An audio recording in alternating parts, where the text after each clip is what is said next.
Our latest Black History Month profile puts a spotlight on Eddie Pope, a trophy winner who set the standard for American defenders. A three-time MLS champion, Pope scored the game-winning goal in the very first MLS Cup final in 1996. Pope anchored the U.S. defense for more than a decade, earning 82 caps for the USMNT.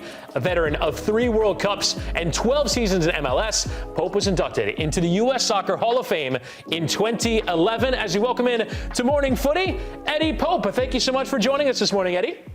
Yep, thank you for having me. So when I list all those accolades, winning MLS Cup and playing for the U.S. more than 80 times, what stands out the most from your pro career? That it was 1996. So that sounds like a long time ago. Maybe a little bit. But no, I mean, it's, obviously representing your country means a lot.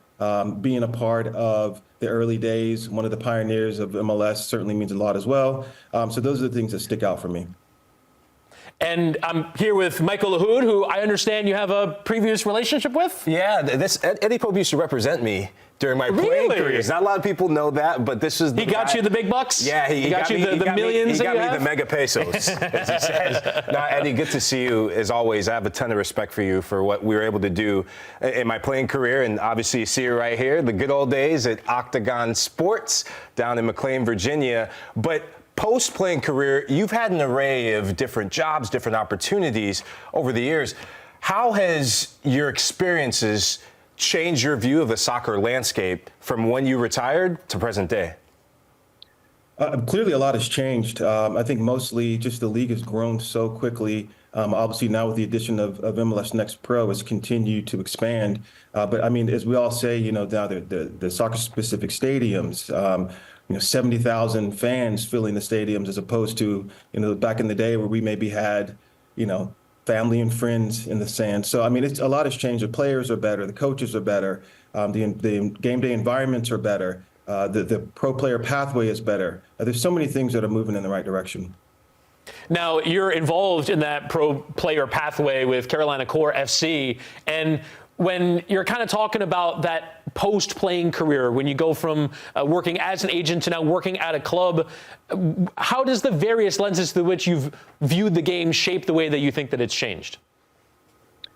Well, I think, working also as well at the Players Association, I've been fortunate enough to be on, different sides of the game. And it just kind of, it's helped sort of, formed my overall view of the sport, of players, of the business side of things, all of it. And I think it's helped to make me a better, executive. And again, for me, I'm just so happy to just see how quickly the game has advanced. And it's like every 6 months, there's always like this massive change in the sport, even at the youth level.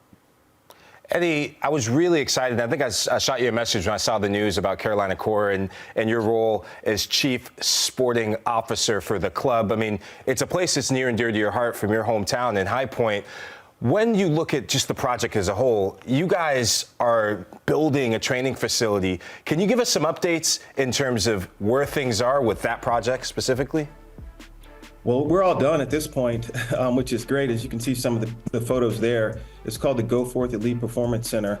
And it's been absolutely fantastic. And interestingly enough, when I joined Carolina Core, one of the things that stuck out in my mind was when I heard Bruce Arena say a long time ago in the early days of DC United that one of the reasons that he came there was that they had agreed to build a training facility. And so for me as a young player, I had all the tools that I needed, from a weight room to, turf field, a grass field. You had your training room right there. You had all the pieces that you needed. And at that time, that stuck out in the league. And I feel like it gave us a massive advantage in how successful we were. So that's something I took from him. And as I joined this club, is one of the things that I asked the ownership group to do. Now, obviously, as a sporting director and someone in a decision-making capacity, I don't think we see enough minority representation at MLS level in this regard, from a coaching standpoint, from a sporting director standpoint. How important is what you're doing, I think, in setting an example maybe that more clubs should be bringing in different representation in clubs? And clearly, there are a lot of talented minority coaches out there on the sidelines, kind of waiting to get their opportunity. For me, being diverse is something that has to be intentional. You have to go about it in that manner, or else it just doesn't happen naturally, unfortunately. We obviously have Donovan Ricketts as our head coach. who started off preseason, has done a fantastic job. But you're right. I mean, there's a lot of talent kind of sitting out there, and we just have to do a better job at making sure that we integrate it into our system. Now, Eddie, I wanted to ask you, because I think you see the current U.S. men's national team, and you see Weston McKennie at Juventus, Timothy Weah at Juventus, and Pulisic at Milan. I feel like you would have been right there with him. If you had come along maybe at a different time, you were certainly good enough to play at a different level. How do you see the pathway now of players going abroad, and maybe it just didn't quite come for you? I mean, you definitely would have been there, right? Who knows? But I appreciate that. I think so. For us, one of the fantastic things that we were able to do just in our first year was we were able to transfer a young player, Jeremiah White, over to Legia Warsaw. He certainly earned it, put his time in MLS academies, put his time in with us. So for us, that was a fantastic move for him. It's not for everyone, that's for sure, but I think it's a great stepping stone. I know that European clubs are looking at American players as individuals that they think that they can use, that they think are talented enough, that understand the system. They love the MLS system. They like how progressed we are. They like the athletic side of the game. So for us, moving a young Jeremiah White was fantastic. And as we talk about Black executives, his father is one of the owners of the Town FC. Look, I think, again, it's not for everyone, but I think for us as a national team, we can have a nice mixture, and we pick the players who were the best players. Yeah, you just had to mention Jeremiah White, who went to a school down the street from where you went to at UNC. I think it's called Wake Forest University, so go Deeks to that. I had to get that shout in. Now, let's talk about the current state of the U.S. men's national team. Mauricio Pochettino comes in. What are your thoughts on where the team is from where they came from? Listen, at the end of the day, no excuses, right? I mean, we have a wonderful league. We have players who are playing abroad. We have so many talented individuals. We've got a talented coach who's proven himself in the past. So for me, and obviously the World Cup's going to be right where we want it. So for me, again, there's just no excuses. I think it's a great opportunity for the team to do well, and I'm looking forward to it.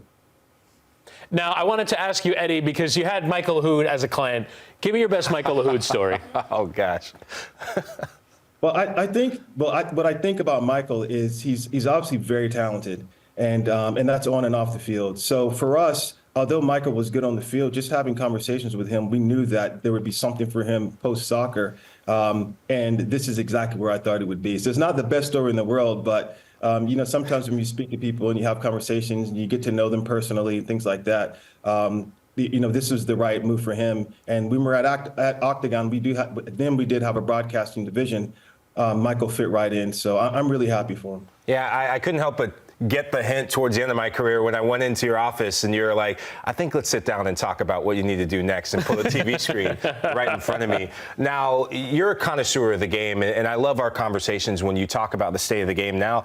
Who are some of the defenders that you have your eye on that you just enjoy watching?